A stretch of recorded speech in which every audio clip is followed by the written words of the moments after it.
আসসালামু আলাইকুম বন্ধুরা, আজকে মান্দা পরিষ্কার করবো।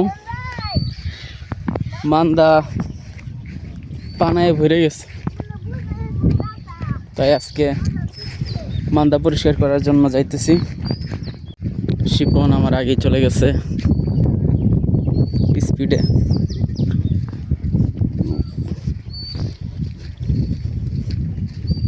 দেখেন কত পানায় ভরে গেছে গা। এই পানা সাফ করানো লাগবে আমাদের। রেডি রেডি আছো কি সাফ করার জন্য? রেডি, তাহলে কথা না বলে কাজ শুরু করে দিই।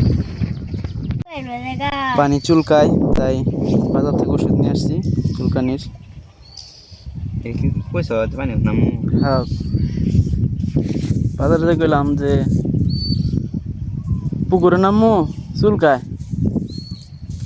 পানি ধরে দিছে। এটা মাইকে শরীরেও মাখতে পারেন, সমস্যা নেই। শরীরে সম্পূর্ণ শরীরে মাখা যায়।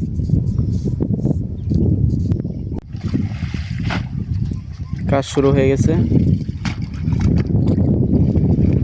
নিহালে দিও, এদিকে আসো।